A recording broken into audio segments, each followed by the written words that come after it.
Al-Khansa. Ini salah seorang sahabiah, Al-Khansa. Khansa ni dia ada 4 orang anak. Tuan-tuan. Dia ada 4 orang anak. Bila dia dengar satu ketika tu perang, saya tak ingat perang apa masa itu, Qadisiyah ke tak siap saya. Al-Khansa ni tuan-tuan, dia beritahu pada anak-anak dia, aku suami dah meninggal, aku redha kalau korang pergi dan korang syahid. Korang pergi tak? Dan korang tak usah risau, kalau pun lepas nanti korang syahid, tak ada siapa yang nak menjaga aku. Aku nak kalian pergilah, dan aku sangat berharap kalian syahid. Mati betul anak dia, 4 orang. Itu orang yang sayang. Dia sayang anak dia. Dia dah tak ada apa dah tuan-tuan. Suami dah tak ada. Anak saja 4 orang. Maka anak dia direlakan untuk syahid. Masa itu untuk berjuang di jalan Allah Ta'ala. Ini dia sayang. Dia bagi benda yang dia sayang. Macam tak? Ada harapan. Kita sayang apa? Mana sayang suami dengan kereta? Oh kak. Ha? Kereta. Jadi kita bagilah kereta. Mana sayang gelang kita dengan suami? Oh kak. Sayang gelang ke sayang suami? Suami lagi daripada gelang. Maka bagilah gelang tu. Mana sayang diri kita dengan suami? Sayang diri kita ke sayang suami lagi? Sayang diri kita, bagilah suami tu kat orang. Kalau macam itu perbandingan, habis kita tuan, lingkup habis semua. Cuma kita nak beritahu, Allah Ta'ala bagi tahu ni. Ini nak, sebab ini tuan-tuan, semangat yang mesti ditiupkan pada orang Islam. Sungguh, kita sayang diri kita, sayang masa kita, sayang kehidupan kita, sayang harta kita. Betul. Saya kalau nak kira tuan, saya nak rehat. Saya nak rehat. Pasal saya 2 minggu di Mekah, 2 minggu di Malaysia. Ni masa nak dengan anak-anak duduk, tengok anak muka, tengok muka kita, kita tengok muka anak. Anak tengok muka kita, anak tengok muka kita, anak tengok muka kita, anak tengok muka kita. Sebab kita dah tidur, anak tengok je kita tidur. Itu je sudah. So, saya main 2 minggu Mekah, 2 minggu sini, 2 minggu Mekah, 2 minggu sini. Ni minggu depan saya ke Mekah balik. Saya bawa balik ke Mekah pula. Saya tak mengajar di Malaysia, saya mengajar di Mekah. Ini bukan pergi makan angin. Sebab saya dengan jemaah saya memang syarikat. Saya ada syarikat untuk uruskan umrah. Ini bukan iklan syarikat saya pula. Tentu salah faham pula, ustaz ni macam iklan syarikat dia je. Tak. Tapi lebih kurang macam promosi lah. Tak, saya nak sebutkan tuan-tuan. Nak kejauh benda lagi. Saya ada syarikat dan saya adalah gaji sikit. Taklah besar sangat pun syarikat saya. Tapi okey lah, not bad. Kan? Not bad. Bulan 12 tahun sudah pun, alhamdulillah, 1000 orang yang menyertai. Orang beri kepercayaan pada kita. So, not bad lah. Taklah teruk sangat, tapi taklah hebat, no. Kan? Cuma nak sebut ni untuk apa lagi tuan-tuan? Nak kuliah Zuhur ni. Apa dia nak buat? Ha? Baik saya lepak rumah, makan tengah hari dengan keluarga, tenang. Kan? Hantar anak balik sekolah, ambil anak balik sekolah. Sudah. Pasal kita sayang. Sebab itu Allah Ta'ala kata, beri yang kau sayang. Kau sayang masa kau beri. Kau sayang harta kau beri. Allah suruh beri yang kau sayang. Kerana itu tuan-tuan, Allah suruh kita tanamkan sifat ni pada kita orang Islam. Jangan sampai akhirnya kita sayang harta kita. Sayang. Nak sedekah tak boleh. Ini semangatnya kena letak dulu. Tak usah cerita pasal apa keajaiban apa. Tak. Quran letak tu dulu tuan-tuan. Sebab itu hikmah yang datang daripada kita bersedekah itu perkara lain. Tapi Quran letak dulu. Supaya semangat orang untuk memberi apa yang dia sayang. Apa yang kita ada. Kita ada duit, bagilah. Itu ikut kadar apa yang kita miliki. Quran tak suruh apa yang kita tak mampu. Fattaqullaha mastata'tum. Buatlah, bertakwalah engkau kepada Allah, beribadah kepada Allah dengan kadar yang kau mampu. Yang ikut orang. Kita gaji berapa? Tuan, berapa gaji sekarang? Dia biasanya kena tanya ni spontan. Dia akan jadi jawab betul. Dia fikir nak jawab betul ke tak betulnya. Tak betul tak ada figure, betul punya ada. Sebab itu Quran suruh beri apa yang kita mampu. Fattaqullaha mastata'tum. Faham tak kak? Yang kita mampu lah. Takkan tak mampu setiap bulan beli tudung. Macam tudung beli. Beri apa yang kita mampu. Nafkahkan sedikit daripada harta kita. Itu semangatnya Quran nak kita pegang. Supaya orang Islam, dia jadi orang yang melihat bahawa harta ni untuk dinafkahkan. Orang Islam kena begitu, tuan-tuan. Ya? Supaya orang Islam, dia tidak jadi sebagaimana orang yang dia panggil, apa istilahnya, membekukan harta. Bahkan dia merasakan bahawa seolah-olah harta tu adalah milik dia. Ya? Seolah-olah harta tu milik dia. Sebab itu tuan-tuan, Allah Subhanahu Wa Taala letakkan kepada kita konsep harta yang perlu kita faham. Allah letakkan konsep harta sebagaimana yang Allah sebut dalam Al-Quran tentang konsep harta ini. Misalnya surah Al-Hadid ayat 7, Allah sebut aminu billahi wa rasulih wa anfiqu mimma ja'alakum mustakhlafina fi. Sebab kita nak cerita ni tuan, orang takkan bagi, orang takkan sedekah kalau orang tak faham konsep. Pertama, Allah suruh letak semangat tu. Semangat apa? Semangat kau memberi walaupun benda tu yang kau sayang, ataupun memberi benda yang paling kau sayang, supaya kau sampai kepada martabat abrar. Kan? Kita kalau baca doa bukan main lagi. Wa adkhilna jannata ma'al abrar. Lagi-lagi kalau orang tawaf. Kan? Lepas rukun yamani, nak pergi ke rukun Hajar Aswad tu, Rabbana atina fid dunya hasanah wa fil akhirati hasanah wa qina azabannar. Itu doa yang Nabi baca kat situ. Sambung lagi, wa adkhilna jannata ma'al abrar. Oh, kau main lagi kuat baca. Itu ulama tambah, masukkanlah kami ke dalam syurga ya Allah ma'al abrar, bersama orang yang baik. Baik apa ke benda ni? Kerja JKR kedekut nak mampus. Contohlah tuan-tuan, bukan tuan-tuan. Kan? Sebab itu Allah Ta'ala sebut lan tanalul birra hatta tunfiqu mimma tuhibbun. Belum kau sampai jadi orang yang abrar, orang baik-baik ni belum, melainkan kau infak apa yang kau sayang. Maka apa yang kena pegang? Pegang prinsipnya, kata Allah Ta'ala, wa anfiqu mimma ja'alakum mustakhlafina fi.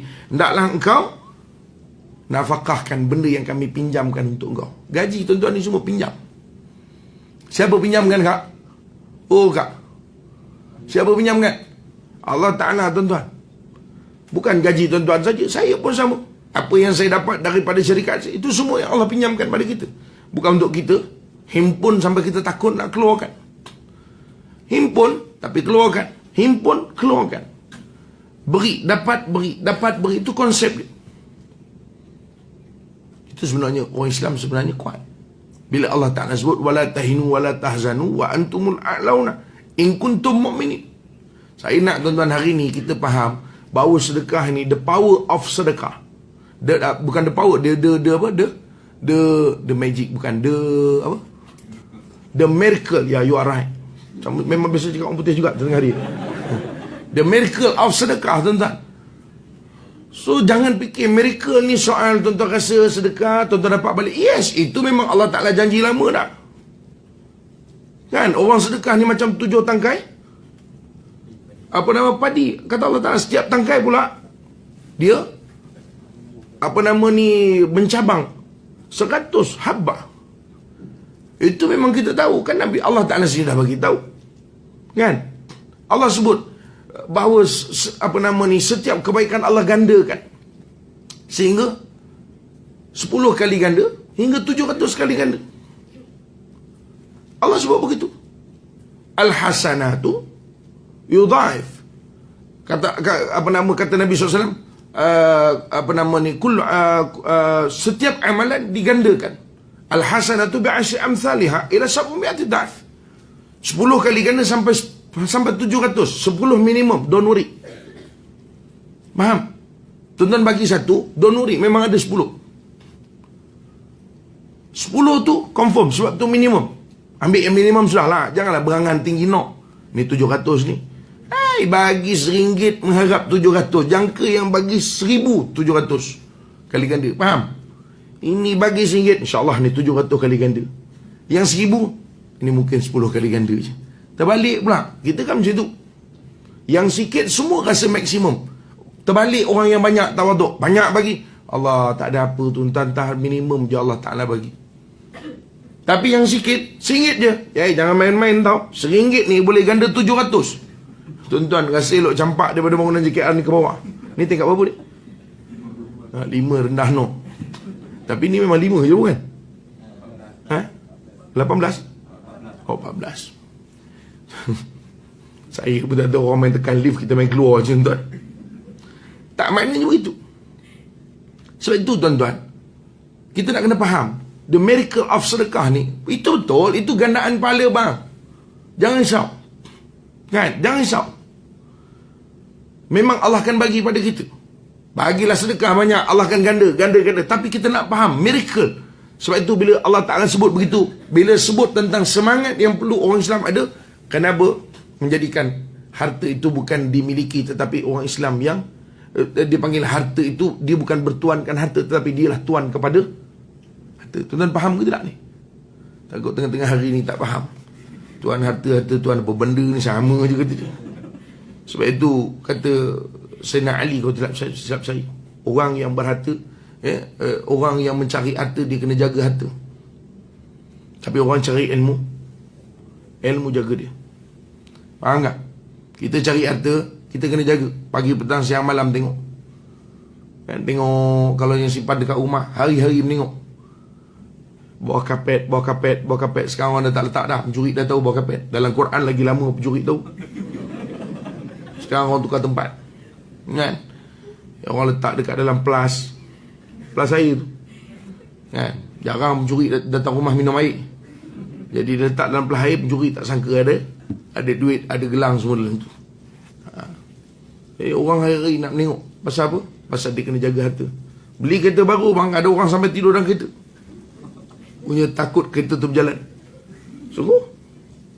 Tuan-tuan tak pernah tengok lagi kan, orang kunci kereta pakai apa nama, rantai. Dia rantai kereta tu dengan grill. Dia kata kalau kereta ni dia bawa lari, dengan grill tu dia akan bawa lari, dan dia akan bunyi bising sepanjang jalan. Tuan-tuan, dia punya risau kereta tu bawa lari. Sebab itu orang cari harta ni tuan, dia kena jadi hamba kepada harta. Kalau cari harta, betul, kita akan jadi hamba. Kita takut nak sedekah, kita takut nak impak, kita takut nak memberi. Takut apa? Takut miskin. Tu. Tapi kalau orang cari ilmu jaga dia. Tak salah cari harta tuan. Cari untuk kita menginfak. Fahamkan semangat tu. Tapi kadang-kadang ni masalah juga kita. Ya. Sebenarnya tuan-tuan, bila kita sebut tentang sedekah, ya, kita sebut tentang menginfakkan harta ni, kita kena ingat, sebenarnya infak harta ni adalah untuk sharing. Sebab itu Allah Ta'ala sebut, wala tahinu wala tahzanu wa antumul a'launa. Tak usah kau rasa hina, tak usah rasa sedih, kau akan tetap tinggi. Kenapa? Kerana orang Islam tak perlu meminta-minta. Tak perlu minta, kerana ada prinsipnya orang memberi. Tapi hari ni tuan-tuan tengok, orang terpaksa mengemis sana sini. Tolonglah. Tapi sekarang ni bagus sikit lah tuan-tuan. Saya tengok setengah-setengah masjid surau dah sedia lah makanan. Bagus. Setengah masjid ni yang proaktif, sedia makanan. Lebih-lebih lagi tempat-tempat kritikal. Ambil satu, sila ambil. Saya selalu sebut masjid ni dia kena peranan. Jangan macam dulu. Zaman dulu dah tak ada dah. Yang sambut orang datang ke masjid keranda. Tuan-tuan ingat tak dulu? Masuk-masuk je masjid, semayanglah kamu sebelum kamu disemayangkan. Itu dulu. Sekarang orang dah tahu dah, memang itu kena semayang, jangan risau. Dan hari ni orang pergi ke masjid tuan, kalau kita ugut tak edit dah. Tak datang masjid, tak payah semayangkan jenazah dia. Dia peduli apa? Sekarang ni dah ada syarikat swasta yang menyediakan package. Urus jenazah sekali dengan tahlil 700. Urus jenazah tahlil 4 malam 1,000. Urus jenazah tahlil 7 hari 7 malam 1,500. Urus jenazah tahlil atas kubur, siap jaga kubur 2,000. Urus jenazah tahlil belajar mahat tapis jaga kubur, gele-gele 30 hari 4,500. Pilihlah pakai apa nak. Urus jenazah tahlil siap badal haji, siap tahlil dekat Mekah. Urus jenazah semua sekali ada. Urus jenazah siap tahlil, siap kautim dengan malaikat. Itulah yang lagu dia. Agaknya akan datang lah. Itu package yang akan datang. Nak cerita orang kita gila tak gila tak?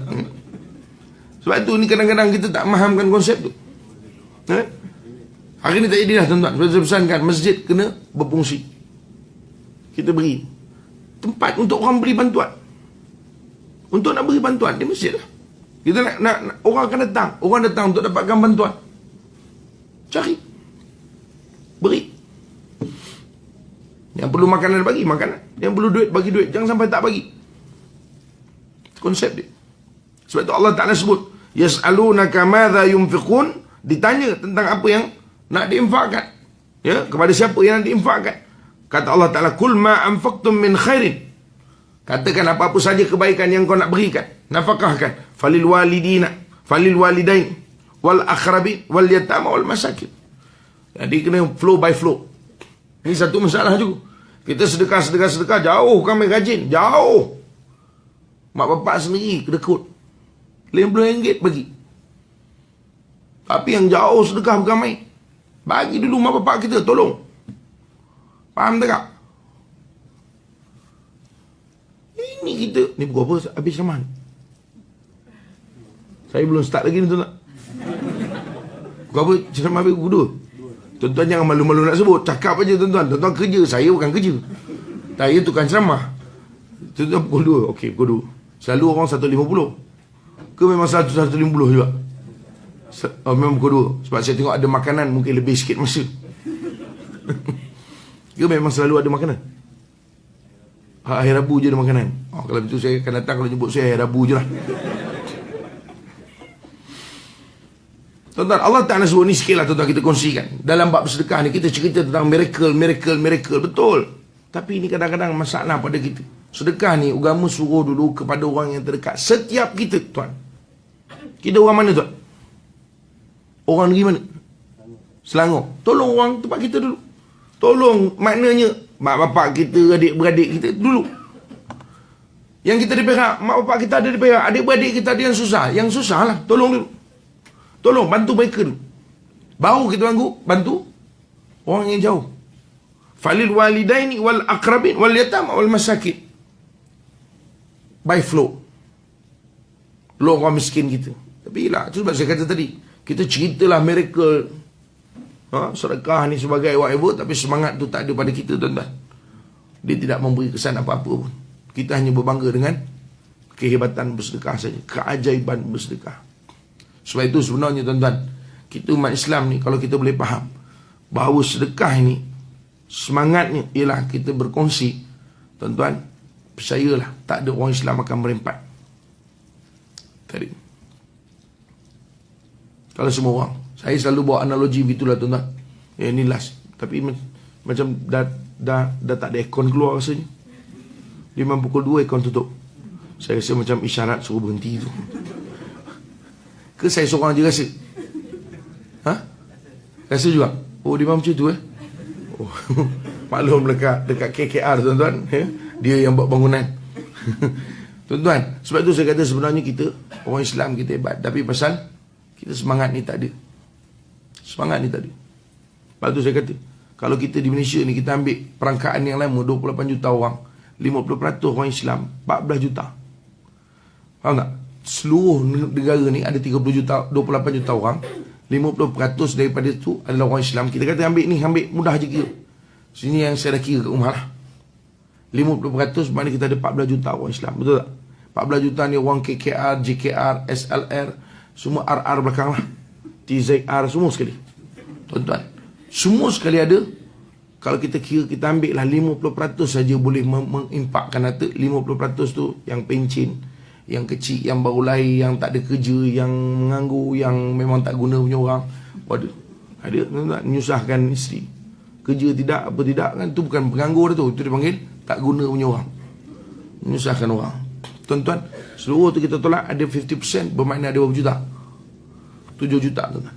7 juta ni termasuk orang jual gulung pisang cheese and chocolate, macam-macam lah. Semua sekali tuan-tuan, kita kira 7 juta, dia boleh bagi RM10 satu bulan. RM10 sebulan, orang jual gulung pisang, sehari dijual banyak gulung pisang. Sekeping 30 sen. Sekarang kan sekeping 30 sen. Bukannya satu biji, sekeping. Sebiji potong 3 tu sekeping bang. Hari ni 30 sen. 5 RM2. 3 RM1, 4 RM1, tak jumpa dah. 3 RM1. Dia jual sekeping 30 sen. Sebulan RM9. Tambah lagi RM1, RM10. Dia boleh bagi RM10. Orang je kerja KKR lagi lah, takkan RM10 tak boleh bagi. Kan? Koman lah tuan-tuan. Orang goreng pisang cheese boleh pakai, boleh bagi RM10, takkan kita KKR tak boleh bagi RM10. Semua orang 7 juta bagi RM10 sebulan. Berapa dapat? Tuan-tuan ni KKR ni memang tak pernah kira-kira ke? 7 juta kali RM10 berapa bang? 70 juta. Itu bila? Berapa banyak? Berapa lama? Sebulan enggak? Setahun kita ada 12 bulan. Kali 70 juta. Pernah kira tak duit juta ni kak? Pergi kat bank, minta tukar sejuta duit RM1. Cuba kira. Cukup sejuta gila. Sejuta lah tu. Banyak sejuta tuan-tuan, yang main-main.